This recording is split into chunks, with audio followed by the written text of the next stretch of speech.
Baru tentang makan ya, belum yang diminta mengakui kesalahan yang bukan kesalahan saya. Pernah itu saya. Ada suatu amplop dari bank, saya yang nggak buka, terus saya itu disidang sama majikan dan keluarga majikan, gitu kan. Diminta mengakui itu kesalahan saya, gitu. Yang ketiga mungkin disiram air, baik pakai ember maupun pakai selang. Saya lagi nyabutin rumput, terus saya disiram, kayak gitu. Cukup terluka lah, saya kerja nggak salah apa-apa kok disiram kayak gitu pernah lah ngalamin.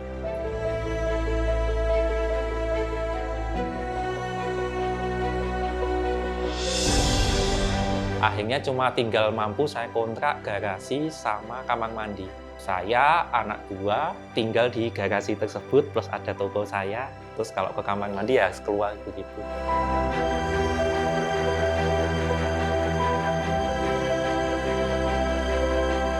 Jadi untuk membesarkan bisnis online itu saya punya rumus, Mas. Namanya Open BO, Mas, rumusnya, Mas.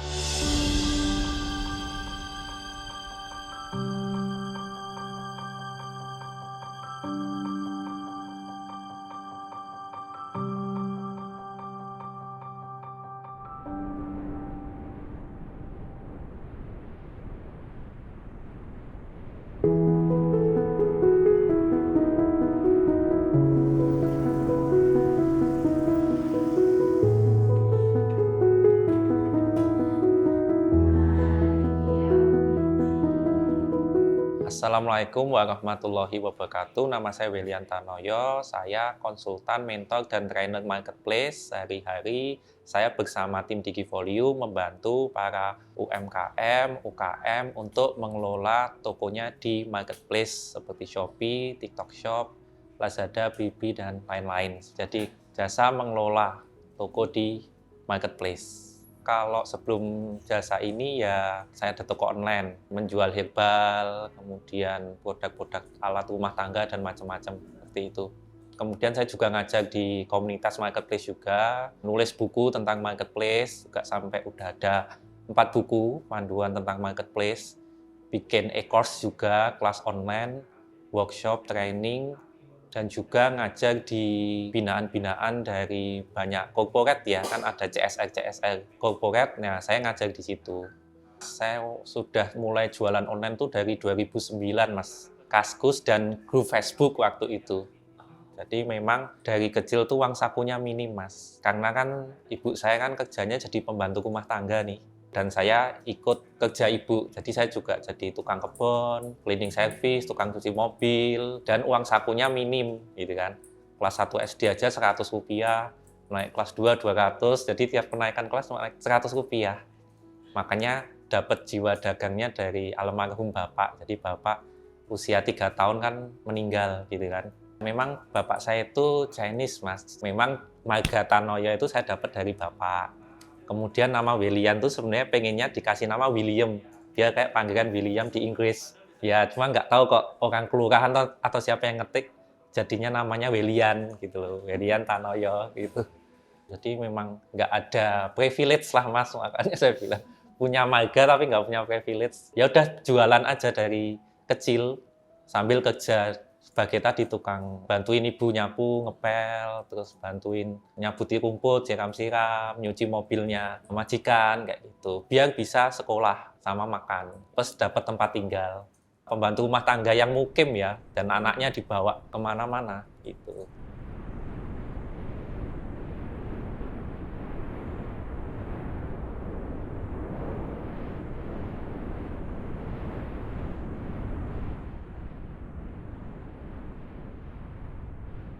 Kenangan yang diinget ya mungkin yang nggak enak ya, Mas, ya tentunya ya. Kondisi paling berat tuh makan nasi sama garam. Kan kadang nggak dapat majikan yang baik ya, maksudnya ada majikan yang membedakan antara yang dimakan pembantu dengan majikan lah, keluarga majikan gitu. Iya, itu baru tentang makan ya, belum yang diminta mengakui kesalahan yang bukan kesalahan saya. Pernah itu saya. Ada suatu amplop dari bank gitu kan, rekening koran lah. Saya yang nggak buka, terus saya itu disidang sama majikan dan keluarga majikan gitu kan, diminta mengakui itu kesalahan saya gitu. Yang ketiga mungkin disiram air, baik pakai ember maupun pakai selang, maksudnya disiram, saya lagi nyabutin rumput terus saya disiram kayak gitu. Cukup terluka lah, wong saya kerja nggak salah apa-apa kok disiram kayak kayak gitu pernah lah ngalami. Mungkin yang saya rasa paling berat adalah kok dari kecil susah terus gitu ya, waktu SD, SMP, SMA naik sepeda, pulang pergi 6 kilo, kalau pas SMA 12 kilo. Jadi sekolah saya dulu dekat alun-alun Yogyakarta. Saya dulu lihat teman-teman udah pada naik motor, saya masih naik sepeda gitu ya Mas ya. Terus teman-teman udah pada punya laptop, punya HP, saya tuh selalu ketinggalan gitu Mas. Cuma saya punya prinsip, saya nggak punya nggak apa-apa, tapi saya harus lebih bisa. Waktu itu mengoperasikan laptop atau komputer gitu. Iya, jadi tadi Mas setelah lulus SMK Farmasi, saya kerja di rumah sakit hampir setahun, terus pindah ke klinik gratis untuk duafa, 1 tahun lebih. Ya waktu itu masih 700 sampai 800 ribuan lah Mas. Nah ibu saya itu mendewasakan saya dengan setelah lulus SMK kamu harus ngekos, nggak ikut majikan gitu, cari kerja sendiri. Kos-kosannya 300 ribu, gajinya 700-an. Berarti tinggal 400 kan waktu itu. Akhirnya ya nyoba main AdSense Mas, Google AdSense gitu kan, bikin situs, ngisi artikel. Agustus 2011 tuh pertama sekali saya posting di Kaskus yang herbal oles-oles tadi. Karena ya pengen dapat penghasilan tambahan kan Mas. Dari herbal itu yang satu botolnya untung 25.000, sebulan laku 30 sampai 40 botol. Berarti dapat 750 sampai 1 juta. Berarti gajinya 700-800, punya penghasilan tambahan segitu. Itu baru dari satu herbal, belum yang lain. Nah dari situ utuh Mas, saya tabung yang dari gaji, terus yang dari jualan herbal ya buat makan sama pengembangan usaha. Karena kan kerjanya jam 8 sampai jam 5 ya, Senin sampai Jumat. Nah nanti kalau malam COD, waktu itu kan masih COD ya, masih Kaskus. Walaupun saya udah jualan di Tokopedia sejak 2012, Bukalapak 2013, Shopee Januari 2016, Lazada 2015 begitu. Jadi udah lama juga jualan di situ. Cuma dulu memang marketplace belum rame. Jadi saya juga pernah ambil dari Tokopedia, saya jual di Kaskus atau grup Facebook. Orang belum pada tahu Mas. Untungnya gede.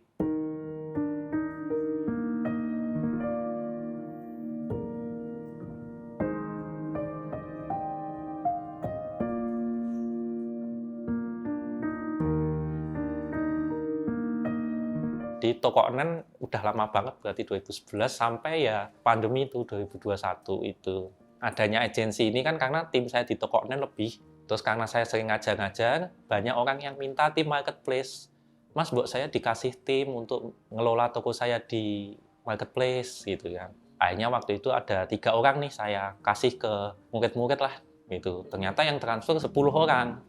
Kayak gitu. Wah, akhirnya keteteran ya awalnya ya Mas ya. Kita cuma nyediain 3 orang, yang transfer 10 orang. Akhirnya ya sempat mundur, sistemnya ditata, akhirnya bisa ketemu nih polanya, biar 1 orang bisa mengerjakan 1 atau lebih, begitu. Tim kami jumlahnya yang tadi dari 6, 8, 28, kayak gitu, 30 juga pernah. Pandemi itu online naik banget, Mas. Orang kan nggak bisa kemana-mana, akhirnya belanja online itu naik banget. Kalau ngerti caranya, cuma kan kadang nggak semua mampu ngejar untuk bisa nyampe. Akhirnya kan kayak agensi, kayak kami kedapatan momentumnya. Pas orang-orang butuh cepat, kami ada. Yang akhirnya mereka nggak perlu banyak-banyak belajar. Saya malah dapat momentumnya di situ, Mas. Maksudnya bisa membangunkan rumah, kayak gitu. Dari kelas online laris, agensinya juga rame. Jadi malah pandemi itu jadi berkah gitu ya, Mas ya. Nah ini hikmah ya buat teman-teman kalau udah terjun di online harus terus up to date. Saya dulu juga termasuk orang yang tadi Mas, nggak up to date gitu. Kalau merasa di Kaskus laku ya udah Kaskus terus. Terus akhirnya Tokopedia makin naik, Bukalapak naik, Shopee naik. Terus akhirnya 2016 saya mungkin bisa dikatakan bangkrut ya Mas ya. Waktu itu saya ngontrak rumah 10 juta per tahun. Akhirnya cuma tinggal mampu saya kontrak garasi sama kamar mandi. Saya, anak 2, tinggal di garasi tersebut, plus ada toko saya. Terus kalau ke kamar mandi ya keluar begitu. Karena tadi saya nggak up to date dengan ilmu online. Eranya udah pindah ke marketplace, saya masih asik di Kaskus, grup Facebook. Akhirnya saya tuh ngejar Mas belajar. Makanya sampai saya tuh jadi ahlul workshop Mas. Orang yang seneng ikut workshop, training, beli buku. Ini kan buku banyak. Belum yang di pondok, kita ada pondok, masih kita taruh Ya tadinya dulu saya ya bisa ada tim, akhirnya timnya tinggal 1 orang, begitu kan. Saya itu COD yang nganter barang ya Mas, dari Jogja ke Karanganyar, pertigaan Palur itu masih ke utara, nganter ke Center Pompa namanya. Terus saya pernah bawa 2.000 lembar kanebo pesanannya dealer, naik motor Supra, gitu.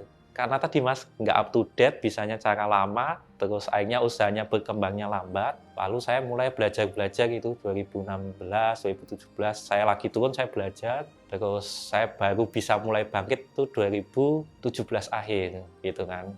Nah, bangkitnya waktu itu ketemu sama, waktu itu mungkin teman-teman kenal Billionaire Store ya, mungkin ya. Penerbit buku bisnis, begitulah. Nah, saya itu dulunya awalnya mau mengajukan nulis buku tentang perjalanan saya di online. Tapi dari Mas Mirza namanya, salah satu pemiliknya itu bilang, Mas bisa nggak ngajar marketplace gitu? Oh bisa, saya sering kok ngajar-ngajar di komunitas. Saya juga termasuk pembuat kurikulum di salah satu marketplace. Jadi saya diundang ke Jakarta membuat kurikulum untuk komunitas marketplace. Terus tekniknya gimana Mas? Yang aneh-aneh nggak? Nggak, saya nggak pakai yang fiktif-fiktif. Kan ada ya Mas yang teknik-teknik orderan fiktif gitu ya.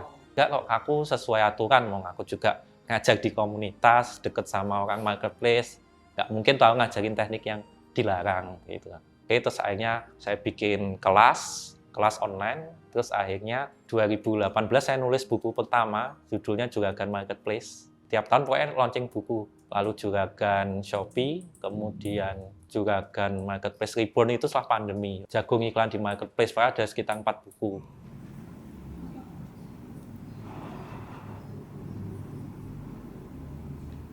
Aplikasi sebelum launching.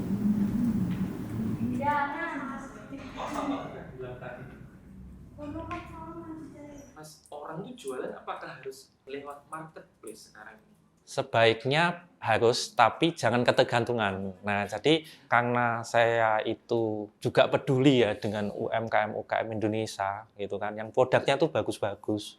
Cuma tadi tantangannya mereka kan cara memasarkannya belum tahu, gitu kan, Mas. Saya saranin kalau buat teman-teman awal daripada bikin website, upload dulu aja di marketplace karena gampang. Gitu. Kalau website kan udah harus berbiaya. Kalau marketplace kalau laku, baru kena biaya admin. Dan mau nggak mau kan orang sekarang udah marketplace ya Mas, rujukan belanjanya. Apalagi semakin ke depan, adik-adik Gen Z dan yang lebih muda yang melek teknologi kan, anak-anaknya mager ya. Kalau bisa beli lewat instan ya, dia kan beli seperti itu. Memang yang generasi milenial dan ke atas masih ada yang suka ke toko offline atau ke mall. Tapi di kota-kota yang semakin macet, maka belanja online lewat marketplace itu salah satu solusi yang paling tepat gitu, terutama di kota yang macet. Nah, tadi bila teman-teman kotanya belum macet, offline kemungkinan masih bagus atau online di platform lain masih bagus. Tapi di kota yang macet itu yang paling bagus ya marketplace karena orang tinggal ekspedisi instan saja biar cepat sampai. Sebenarnya platform apapun ya, mau kita lewat iklan di Facebook Ads, Instagram Ads, YouTube Ads, Google Ads, semua platform iklan itu bahaya kalau kita ketergantungan. Karena biaya akuisisi customer-nya kan makin mahal ya, kalau makin banyak yang iklan.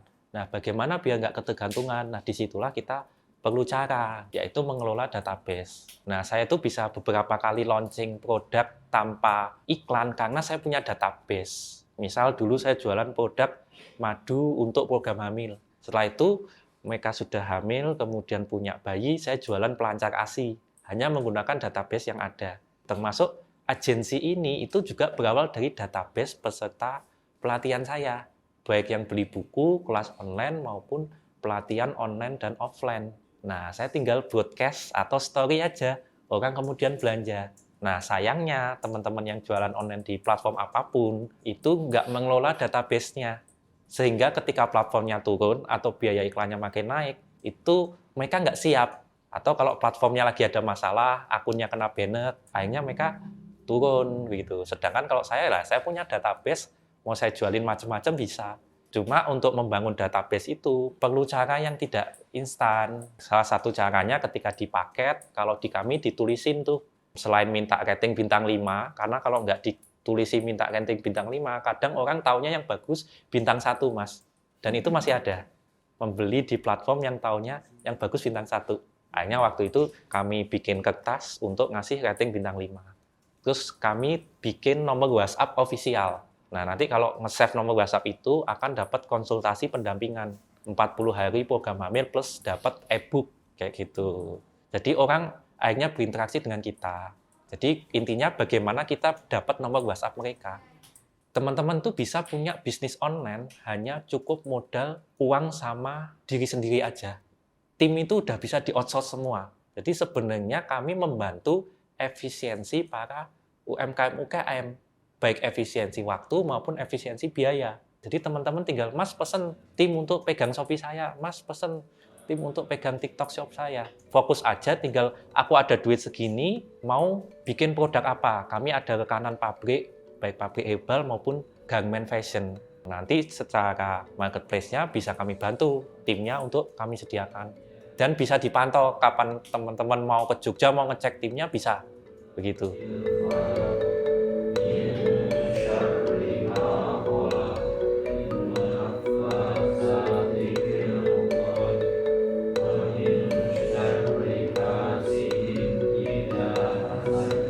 Jadi memang sengaja kami punya kantor untuk mewadahi klien-klien kami, baik yang calon maupun yang sudah ataupun masih, untuk tetap bisa menjalin silaturahmi dan juga berkomunikasi, kemudian konsultasi dengan tim kami, Mas, gitu. Karena kan online update terus, biar kita sepemahaman dan sekeyakinan itu tadi ya. Ya, kalian fokus aja ke tadi strategi besarnya, kami menyediakan tim eksekusinya. Walaupun tim kami juga bisa menjadi konsultan maupun mentor dan trainer buat klien juga, gitu, Mas. Jadi, biar tetap masuk akal biaya-biaya di marketplace tadi, biaya-biaya lainnya harus diefisiensi. Gudang bisa ditaruh di jasa gudang. Ya, di platform sendiri menyediakan 9 titik gudang. Jadi teman-teman cuma butuh apa? Kantor nggak butuh, barang udah di gudang, di-packingin gudang, dari bikin konten sampai iklan, sampai bales chatting, nge-live, apa sudah dikasih perusahaan lain, eksternal gitu. Seperti salah satunya agensi kami. Dan di perusahaan-perusahaan corporate besar itu sudah biasa, Mas. Saya ada teman setor catering ke salah satu pabrik di Klaten. Dari satu pabrik itu yang timnya sendiri cuma HRD-nya, yang lain outsource begitu. Bahkan banyak perusahaan Jakarta yang pindah kantor ke Jogja, kan kami di Jogja kan ya. Karena apa? Ya daripada hire orang Jakarta, mending hire orang Jogja kan, kayak gitu. Ya saya kemarin lihat Poran itu setiap tahun itu yang lulus itu 7 juta baik SMK maupun kuliah. Yang nganggur 3 juta. Berarti ada 10 juta orang nyari kerja setiap tahunnya. Nah, sedangkan lapangan pekerjaannya bisa nampung berapa? Nah, kami punya visi gimana teman-teman UMKM, UKM ini terbantu, tapi para adik-adik, para teman-teman lulusan SMA, SMK, kuliah itu bisa dapat kerja lewat sini. Makanya di sini itu nggak melihat background kuliah ataupun sekolahnya sebenarnya. Asal mau belajar. Banyak yang nggak nyambung, Mas. Saya aja farmasi, kerjanya digital. Begitu kan. Saya kan juga kadang diminta ngajak di pesantren gitu ya, Mas. Saya dorong, ayo. Ya, di sini juga ada beberapa santri, gitu kan. Ya, jadi kami pengen memberdayakan para teman-teman lulusan SMA, SMK, termasuk santri-santri, ya untuk bisa kerja di dunia digital dengan lingkungan yang positif. Nah, ini yang kadang jadi curhatan nih para teman-teman saya yang punya pondok. Wah, setelah kerja hafalannya hilang gitu. Lah kenapa? Ya lingkungannya kurang mendukung untuk menjaga itu gitu. Ya di sini ya kita cukup terjaga lah, Mas, dalam artian masalah sholat. Ya kalau laki-laki sholatnya ke masjid gitu. Tiap pagi kami di sini ada ngaji pagi dulu. Terus kalau Selasa siang ada tahsin untuk putri. Jumat siang ada tahsin untuk putra juga. Inna sa'yakum lasyatta wa ma li ahadin 'indaka laha. Total ada 3 ribuan, Mas, yang sudah pernah kita pegang. Ya kan ada yang tadi ya yang modelnya langganan terus, ada yang pas mau rame kayak ini mau Ramadan balik lagi, ada yang 2 bulan sekali. Kita cukup fleksibel, Mas, masalah itu. Mau tiap bulan, mau sekian bulan atau kapan monggo. Baik termasuk budget gitu ya. Budget iklan mau yang jutaan, puluhan juta sampai ada yang puluhan juta per hari gitu kan. Dari omset yang cuma jutaan sampai yang miliaran kami pegang. Tantangan punya agensi itu kalau dari sisi eksternal yaitu klien adalah hasil ya. Mereka kadang kan budgetnya minimalis, hasilnya pengen cepat. sama platform. Jadi platformnya sendiri update terus nih. Akhirnya harus belajar terus gitu kan. Biarnya makin tinggi harusnya makin banyak yang diefisiensi. Terus tantangan lain AI gitu kan. Kadang kan udah daripada hire tim pakai AI aja. Padahal kan AI nggak tetap harus ada operatornya. Terus ya perkembangan teknologi ke depan kami nggak tahu. Makanya tim sini kan di-challenge untuk aktif, kontributif, dan bertumbuh. Pernah nggak sih Mas titik di mana aku menyerah gitu? Gimana ya Mas mau menyerah? Kita udah ada tim segini banyak. Saya rasa nggak mungkin gitu loh. Saya merasa kalau menyerah tuh lebih ke udah nggak ada kayaknya Mas. Karena udah ada amanah. Saya nganggap 25 orang sekarang, sama saya 26. Ya namanya orang usaha kan mesti deg-degan ya Mas ya. Kalau angka omset belum nyampe gaji gitu ya. Ya doanya cuma ya Allah minta tolong dijaga gitu loh. Ini orang bawa rezeki masing-masing. Kalau takdirnya kita masih bareng ya insya Allah Engkau akan membuat kami terus bersama gitu loh. Karena ya tiap bulan kan kita harus gaji sekian orang ya Mas. Kalau belum nyampe angka itu sudah deg-degan terus ya Allah tolong dibantu ini udah 25 gitu kan. Terus kalau udah nyampe berarti kan tinggal bonusnya kan ibaratnya lebih. Kalau lebih berarti bonus untuk pengembangan usaha. Tapi yang penting teman-teman sini untuk operasionalnya bisa tercukupi, bisa untuk nyekolahin mereka, beliin alat-alat, buku dan sebagainya kayak gitu. Kalau menyerah kayaknya sudah nggak mampu Mas, kalau kecuali Allah takdirkan memang udah nggak bersama lagi. Saya yang paling ngena itu Mas, zikir pagi petang itu saya paling ngena sih setelah pandemi ya, terutama saya baru bisa merasakan nikmatnya, hikmatnya zikir itu pas pandemi Mas. Saya itu kan sebenarnya nggak punya keahlian menumbuhkan orang sebenarnya. Saya cuma inget satu zikir gitu kan. Sebenarnya yang paling saya ingat sebenarnya banyak ya Mas ya, kayak ya Qayyum bi rahmatika astaghitsu aslih lisani kulahu walatakini lah, yang itulah zikirnya lengkapnya. Itu kan ya Allah tolong urusan semua urusanku karena aku udah nggak mampu. Ya Mas ngurusi banyak orang, kliennya banyak dengan macam-macam karakter. Ya udah diserahin aja. Tolong diurus, entah caranya gimana terserah. Entah didatangkan orang-orang profesional atau mentor-mentor atau klien-klien yang baik terserah. Karena Allah Maha mengurus gitu aja. Yang paling saya ingat itu Mas. Alhamdulillah didatengin tim-tim kompeten, tim-tim yang tadinya mungkin tidak bisa, semakin baik performanya, semakin bertumbuh kecerdasannya, ketenangannya, kedamaian, kebahagiaannya, akhirnya dia ngejar sendiri gitu. Itu sih Mas yang paling kerasa di saya gitu. Pas pandemi, kondisi punya tim 6, ini gimana biar tetap bersama. Ya harapannya biar ya kita nggak mampu ngurus Mas sebenarnya Mas. Bisnis tuh nggak sanggup Mas, ibaratnya semakin banyak orang semakin kita nggak bisa menjangkau ke bawah kan. Itu ya udah biar diurus aja.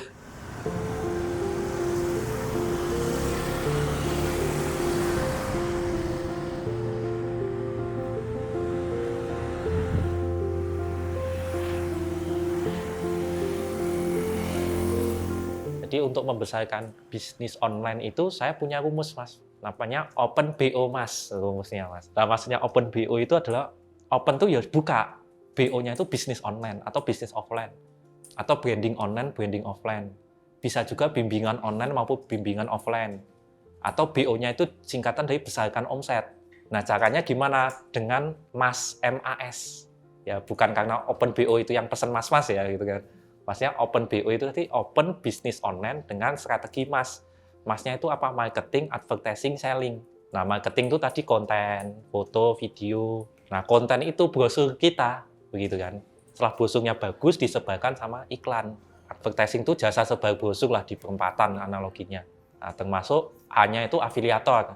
Pakai para afiliator. Yang S itu selling. Selling itu ya host live streaming itu jualan, selling, sell. Nah, kita harus ada sellingnya. Nah, di awal itu semua memang kalau kita dananya terbatas ya harus mampu sendiri.